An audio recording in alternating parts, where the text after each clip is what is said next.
this video, I am going to be making a naturalistic food dish for my bearded dragon that he cannot flip over. I have trouble feeding him because I have to hand feed him, and I have lots of animals, and that takes some time. So instead, I want to have a bowl like this, but if I were to just set this into his bioactive enclosure, he would knock it over and the roaches would go everywhere because he'd try to step into it and it'd flip up. So what I want to do is I want to embed it into a foam piece like this right here. He's going to go run around, which I literally found outside because styrofoam is everywhere. I will cut this down, put it in, and then do this same thing with slate rock so then it looks naturalistic, even though underneath this is a wooden hide. You just can't see it. And I'll do that same thing so then it will look like this area type of thing where the water dish is. And I can set it right in there. I can throw roaches in. I can take this out of this little structure and I can put it back in so then I can clean this and get the dust out and stuff. And then I can put it back in and he'll be able to eat easier. I'll be able to feed him easier. And in turn, I will be able to take better care of him. He's going nuts because he's trying to head bob at my green iguana. So I'm going to get started by cutting this down, making sure this fits into it, and then start covering it with slate rock. As I explained, I want this to be able to be removable, so I need to make it fit inside. And I think I'm going to mark about where I want it. Start cutting.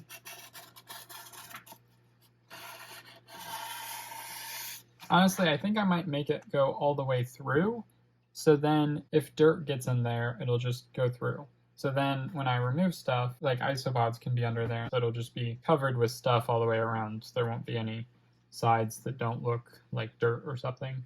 So now I have this. I think I'm going to leave this edge. I'll kind of rough it up a little bit. And then around this way, I'm going to make it slanted so then I can add in stones.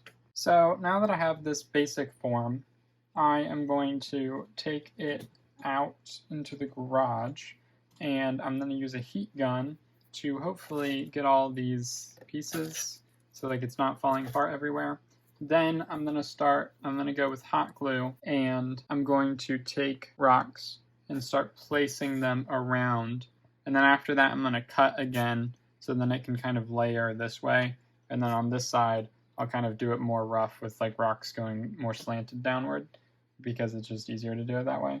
Or maybe I'll shove some in, I'm not sure. But somehow the goal is to cover it with slate rock, hot glue, and Drylock paint and soil. And then all in all of it will be covered all the way around. But this fits in really nicely and I can take it out and it can go either way or whatever. And that's perfect. So then this is just tall enough that I can throw adult roaches in there and they shouldn't be able to get out.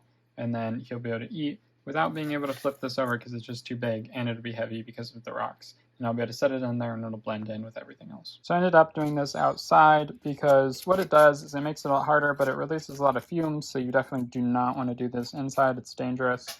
And you also don't want to catch it on fire because it's also dangerous. But what it does is it makes it hard, makes it like it's not going to release all these little white spots or little white stuff off of it. And now it's kind of stuck together and not like gonna go crazy when I shake it.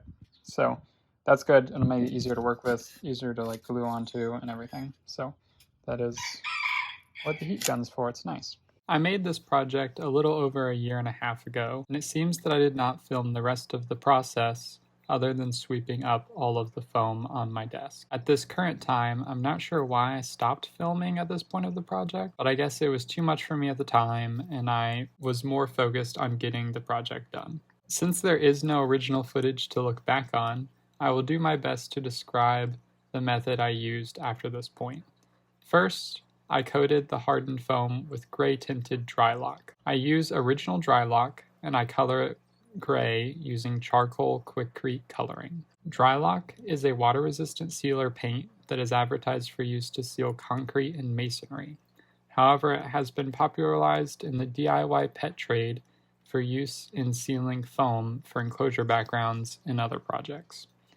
I coated the foam in Drylock first to allow me to use hot glue to attach rocks. I really do not recommend using hot glue on plain foam because it'll melt right through it and make a mess. I've definitely done this before, and I even ended up using hot glue directly on plain foam for this project when I cut out spots for river rock to be included. I included river rock as well as the slate rock to add variety to the build. The other reason I added Drylock first instead of after attaching the rocks was to prevent accidentally painting the rocks with Drylock, which would be unsightly.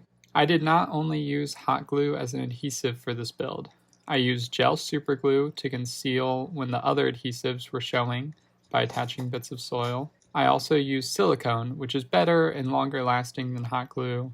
However, it does take a whole day to solidify. Either way, all of these adhesives have held up quite well for the life of the bowl holder thus far.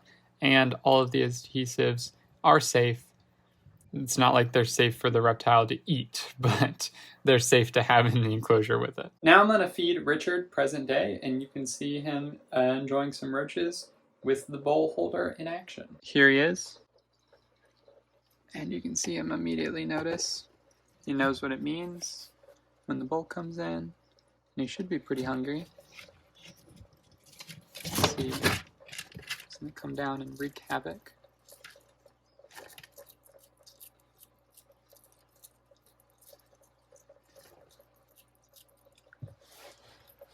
You can hear all the crunching.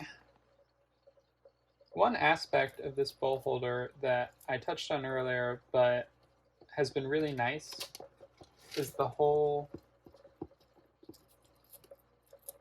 where the bowl sits in. It's open to soil at the bottom, as I mentioned, and you can see through the bowl, but it's open to the soil. And this allows me to simply dump the old greens from the Bearded Dragon's bowl into the humid area right under the bowl for the isopods to eat. So this kind of makes it really easy when he doesn't eat his greens or doesn't eat some of his greens, or I think there's some dried up squash down there or something.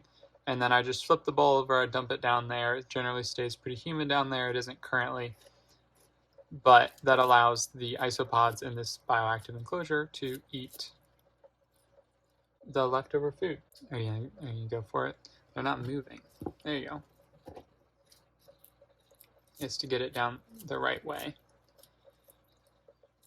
One aspect of this bowl that isn't the best is that sometimes I feed him Madagascar hissing cockroaches, and they can obviously climb right out of the bowl. So I just have to watch and make sure he gets them before they escape into his enclosure. But the dubia roaches, even adult dubia roaches, cannot get out. Let's see if he'll let me get those roaches going, and then he can eat them. He goes. There's only 2 left. And then it has been really helpful to be able to take this bowl in and out of the enclosure.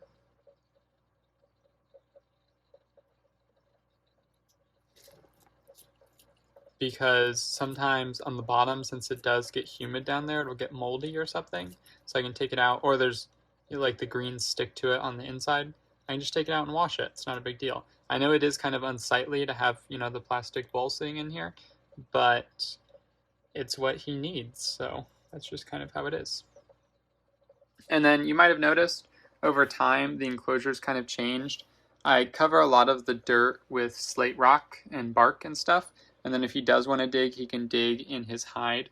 But I kind of just did that so, I don't know, the slate rock kind of just flowed everywhere, I suppose. And then also the thing here blends in really well. It's kind of hard to tell that like this isn't part of the bowl structure, but this is. And then even then, the Drylock and the soil do a really good job of hiding. Like this is Drylock right here. It's not soil, it's not slate rock, this is slate rock, this is foam. It's more obvious that it's foam down under here. Like the sides are foam. And that's very obvious, but I don't know. I think it hides very well in this enclosure, and it makes everything flow pretty well. There's definitely more work I need to do in this enclosure. There's lots of areas where Richard has exposed the foam, and I'd like to go back with dry lock over those and then fix those up. But other than that, everything's kind of went rather well in this enclosure. And this finished product, even though I used a lot of hot glue to make it as an adhesive, has held up for over 1.5 years now. So if you have any questions about items that I used or suggestions about things I should have used, then leave them down in the comments. But Richard and I will wish you a good day, and goodbye.